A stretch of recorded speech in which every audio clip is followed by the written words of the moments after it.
Bonjour Bernard Stiegler. Bonjour. Vous êtes philosophe, directeur de l'Institut de recherche et d'innovation du Centre Pompidou, fondateur de l'association Ars Industrialis et professeur à l'UTC. Et vous venez de publier Dans la disruption, comment ne pas devenir fou aux éditions des Liens qui libèrent, Les Liens qui libèrent. Vous vous inquiétez dans ce livre de l'accélération de l'innovation qui provoque, selon vous, la destruction du lien social et des grands équilibres sociaux. Alors, pour commencer, est-ce que vous pouvez nous décrire ce mécanisme? Comment est-ce qu'on passe de Google, Uber à Trump, voire même Daesh? Alors, vous faites un raccourci là Un petit peu, c'est un peu caricatural. sur ce que je dis dans ce livre. Effectivement, je fais des corrélations entre le malaise social, y compris la violence ou l'ultra-violence même qu'il peut engendrer, et l'innovation. Eh bien, en fait, moi, je reprends des idées qui étaient celles de Bertrand Gilles, qui était un historien des techniques, qui a publié l'histoire des techniques de la Pléiade en 1978, et qui, dans ses prolégomènes, expliquait que toute société humaine est basée sur un système technique autour duquel s'articulent des systèmes sociaux, ce qu'il appelle des systèmes sociaux. Le système technique pouvant, et en général même débordant la société en question, parce qu'il est commun à plusieurs sociétés, et chaque société tend à s'en emparer, à se l'approprier avec des règles linguistiques, familiales, économiques, juridiques, politiques, etc. Et ce que montre Bertrand Gilles, c'est qu'au début du XIXe siècle, la révolution industrielle provoque une accélération de la transformation du système technique qui fait que tout à coup, ça devient visible. Parce qu'avant, les gens ne voyaient pas le système technique, étant donné qu'il évoluait extrêmement lentement, sauf dans des périodes comme par exemple la Renaissance, où tout à coup, avec l'apparition de l'imprimerie, une accélération se produit, et ça engendre des conflits avec des millions de morts, les guerres de religion notamment, mais pas seulement. Disons que ce n'est qu'à partir du XIXe siècle que la technique se met à évoluer en permanence. Et ce que j'appelle la disruption, enfin, c'est pas moi qui ai forgé ce terme, hein, c'est un Français d'ailleurs qui s'appelle Jean-Marie Dru, qui est un publicitaire, qui vit aux États-Unis. La disruption, c'est une accélération considérable de l'évolution technique qui est provoquée, grosso modo, par les réseaux numériques, et en particulier le World Wide Web. Et qui fait que tout à coup, l'innovation va tellement vite que, par exemple, quand vous voulez, disons, la réguler, l'ajuster, comme dit Bertrand Gilles, avec des systèmes sociaux, pour que ce soit compatible avec vos fondements sociaux, votre constitution, votre protection sociale, etc. Bref, votre contrat social, votre pacte social, pacte voulant dire la paix sociale, eh bien, vous arrivez toujours trop tard. Moi, j'ai siégé 3 ans au Conseil national du numérique, et c'est ce que je constatais sans arrêt. Nous étions, par exemple, saisis par des ministres, par des députés, etc., pour traiter de questions dont, à chaque fois que nous avions enfin réussi à peu près construire un discours cohérent, la question ne se posait plus, parce que l'innovation avait déjà bougé. Et alors, comment est-ce qu'on arrive à cette désespérance dans la société? C'est uniquement une question de vitesse de l'innovation? C'est ça qui caractérise la révolution numérique par rapport aux précédentes révolutions technologiques? C'est une vitesse qui fait que la pensée est prise de vitesse. Même les disrupteurs. J'aime bien dire et rappeler, ce que tout le monde sait d'ailleurs, c'est que Mark Zuckerberg n'avait absolument pas l'intention de créer un réseau social. Il draguait les filles. Mais il était à Harvard. Et en plus, il avait quelques compétences dans le domaine, disons, de ce qu'on appelait autrefois le calcul opérationnel ou ce genre de choses. Donc il a créé un système. Ce système, un type qui s'appelle Peter Thiel a dit « j'y mets quelques millions de dollars ». Et ça a déclenché une réaction en chaîne. Ça, c'est l'innovation disruptive. Celui qui la provoque ne sait même pas ce qu'il fait. Sauf qu'aux États-Unis, on sait piloter un processus qu'on ne contrôle pas. Quand je dis qu'on ne le contrôle pas, ça veut dire qu'on ne peut pas déterminer ce qu'il va produire, mais néanmoins on peut le piloter au sens où on peut naviguer dans une mer en tempête, par exemple, et donc en tirer quelques profits. Maintenant, aujourd'hui, ça se produit au détriment fondamental des systèmes sociaux. Ce que j'appelle les systèmes sociaux, c'est au sens très large, c'est d'abord les relations individuelles, familiales, amicales, etc. L'éducation, évidemment, qui est absolument fondamentale. Et tout ça est disrupté au sens où c'est pris de vitesse. Il n'y a plus d'intelligibilité collective. À partir de là, il y a un sentiment de panique. Et tout le monde est discrédité dans ces affaires, absolument tout le monde. Les grandes entreprises sont discréditées, les autorités politiques sont discréditées, les parents sont discrédités, les enseignants sont discrédités. Parce que vous demandez à un enseignant à l'école, un môme demande à un enseignant de parler de ces choses-là, l'enseignant ne sait pas quoi répondre. Pourquoi? Parce qu'il n'y a pas de pensée qui est élaborée. À partir de là, nous vivons dans le discrédit généralisé. J'ai envie de vous demander, est-ce que cette désespérance actuelle, plutôt qu'une conséquence de la technologie, de la disruption, est-ce que ce n'est pas plutôt la conséquence de l'effondrement des grands systèmes de pensée politiques du XXe siècle, de la religion, de la famille, de l'État? Tout ça a plus ou moins disparu, le mot est peut-être un petit peu fort, mais ce sont quand même des éléments qui ont reculé et qui sont synonymes de perte de repères pour les individus qui aujourd'hui n'ont plus que l'économique, voire la consommation. Là encore, pour caricaturer un petit peu. Hein. Bien entendu, vous avez raison, mais cet effondrement des systèmes de pensée, appelons-les comme ça, est provoqué par la disruption. Et la disruption, le terme disruption est produit en 1993, au sens actuel du mot, par Jean-Marie Dru, et c'est l'année du World Wide Web, par ailleurs. Mais le processus de disruption, il commence au XIXe siècle, en réalité. C'est ce qu'on appelle l'innovation permanente. Voilà. Sauf qu'au XIXe siècle, Napoléon, par exemple, fonde l'État napoléonien c'est ce que montre Bertrand Gilles, pour pouvoir garantir que l'évolution du système technique ne va pas détruire les systèmes sociaux. Et ça va être la même chose à peu près dans tous les pays, alors Bismarck autrement, etc. Même aux États-Unis. Et le New Deal va être aussi une réorganisation pour faire en sorte une réorganisation de la société et du capitalisme américain pour faire en sorte que le système reste solvable et désirable.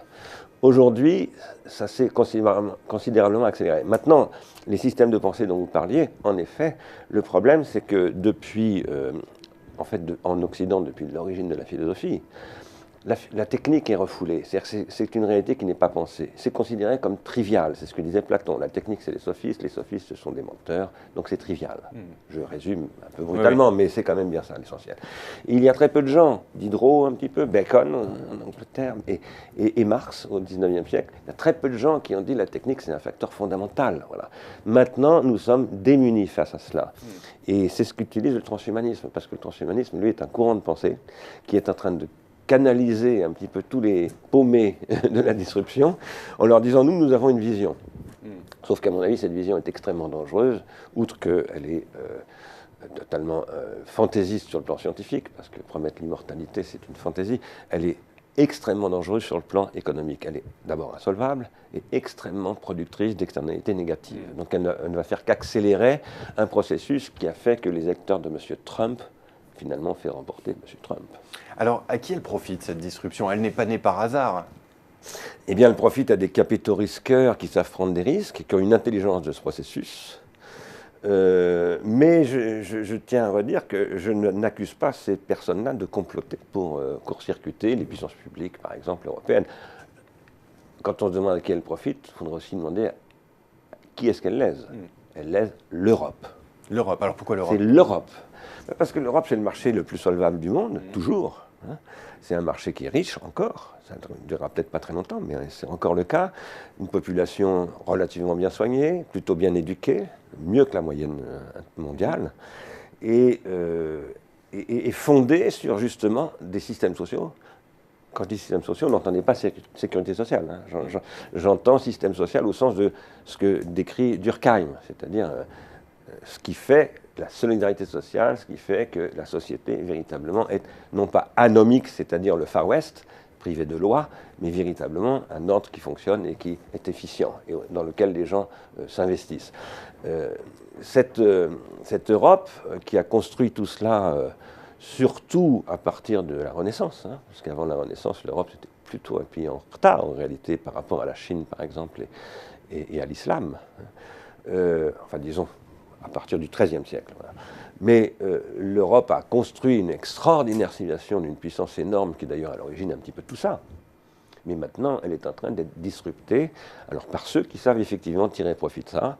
Il y a une chaire aujourd'hui de disruption à Harvard, par exemple, que le professeur Christensen anime, et on enseigne voilà, à la jeunesse à la façon d'exploiter ces processus disruptifs. Pour être très concret, qu'est-ce que c'est que le processus disruptif? Quand vous interagissez sur une plateforme où le système a enregistré toutes vos interactions précédentes, il peut avoir sur vous des dizaines de milliers de données, voire plus. corrélé avec d'autres systèmes de données d'ailleurs, parce que vous avez des échanges, des trafics de données aujourd'hui à l'échelle mondiale. Eh bien, ce système analyse votre comportement contemporain, actuel, en fonction de ce que vous avez fait précédemment et en fonction de son business model, et met en œuvre des algorithmes qu'on appelle du calcul intensif, qui peuvent aller 4 millions de fois plus vite que vous. Parce que votre système nerveux fonctionne à 60 mètres par seconde, c'est un flux nerveux, tandis que sur les réseaux optiques, l'information circule à 200 millions de mètres par seconde. À partir de là, vous avez un différentiel absolument foudroyant, et donc vous avez un problème de retard structurel. Voilà. Je voudrais terminer sur une note peut-être un petit peu plus optimiste, Bernard Stiegler. Est-ce qu'il n'y a quand même pas néanmoins des raisons d'espérer je pense aux jeunes générations digital natives, comme on dit, qui auront toujours connu la disruption. Est-ce qu'on ne peut pas leur faire confiance pour résoudre tous les problèmes que vous avez soulignés? Je voudrais citer aussi l'anthropologue David Graeber qui parle de stabilisateur automatique quand il y a de la disruption. Chaque révolution technologique produit des métiers qui éventuellement peuvent ne servir à rien, bureaucratie dans le marketing, les RH, etc. Mais néanmoins, ça assure un salaire à des gens qui sont des consommateurs, parce que si les entreprises qui sont disruptives ne trouvent pas de consommateurs en face, eh bien, ça ne sert à rien. C'est tout le sujet. Alors, je ne suis pas sûr que Graeber prenne la mesure vraiment de la disruption-là, et est-ce qu'il sera encore possible de payer. Bon, laissons de côté ce problème. Mais quant aux jeunes, ce qu'on appelle parfois la génération Y ou la génération Z maintenant, qui est en train d'arriver, une génération hérite d'une génération précédente. Si la génération précédente n'est pas capable de faire le lien, c'est la catastrophe. Donc il faut réarticuler les générations. Et après, il faut, c'est ce que vous dites, faire confiance à ces jeunes générations. Mais à condition que nous soyons capables de leur transmettre quelque chose. Maintenant, la grande question qui se pose dans la disruption, c'est l'automatisation.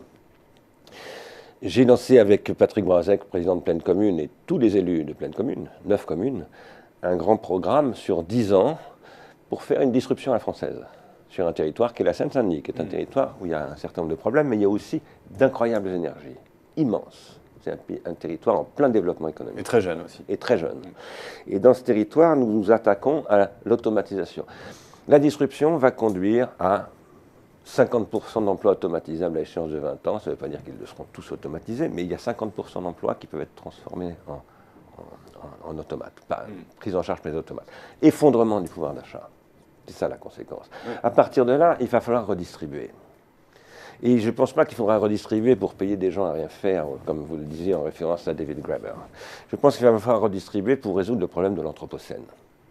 L'anthropocène, c'est une augmentation énorme de l'entropie.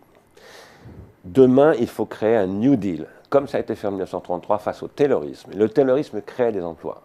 L'automatisation digitale ne crée plus d'emplois, ou très peu. À partir de là, il faut redistribuer pour quoi faire? Pour lutter contre l'entropie. Parce que ces systèmes automatiques, ils sont autoréférentiels. Et en théorie des systèmes, un système autoréférentiel, c'est un système fermé qui tend à produire de l'entropie et à s'autodétruire. Donc il va falloir réintroduire de la négantropie, ce qu'on appelle l'entropie négative. Ça suppose de repenser complètement, d'une part, les critères de redistribution. Nous proposons d'étendre le régime des intermittents du spectacle progressivement, sur 10 ans, à toutes sortes d'autres activités. Là où on a besoin de produire la négantropie, c'est ce que font les intermittents, produisent la négantropie. Et ça permet de produire une nouvelle solvabilité à long terme. Ça suppose évidemment de faire évoluer un peu tout, le droit du travail évidemment, aussi les programmes éducatifs, les rapports entre la jeunesse par exemple et l'environnement économique. Enfin, tout doit bouger. Nous sommes en train de mettre en place cela à Pleine Commune. Nous avons créé cela aussi en réfléchissant à l'évolution du World Wide Web. Il faut faire évoluer les formats de données, par exemple. Nous travaillons avec Orange sur cette question. Nous réfléchissons avec Dassault Systèmes sur la création de vrais réseaux sociaux. Aujourd'hui, les réseaux ne sont pas sociaux, ils sont antisociaux. Et comment créer un vrai réseau social dans une entreprise, entre des ingénieurs, etc., pour que véritablement on produise de la négantropie et non pas de la répétition de ce que veut le management, ce qui est une catastrophe. Donc vaste chantier, mais il y a urgence. Ah, il y a extrême urgence, parce qu'on a 10 ans pour vraiment... je ne parle pas simplement là du temps du programme de Pleine Commune, mais si on lit le GIEC, on a 10 ans pour vraiment changer, faire une bifurcation. Et c'est donc extrême urgence. Ça, l'élection de Donald Trump n'est pas une très bonne nouvelle, parce que c'est pas, avec lui, ça va être difficile. Eh bien, merci beaucoup Bernard Stiegler pour cette intervention, cet entretien passionnant. Je rappelle la publication de votre livre dans La disruption, comment ne pas devenir fou aux éditions Les Liens qui libèrent. Merci beaucoup. Merci à vous.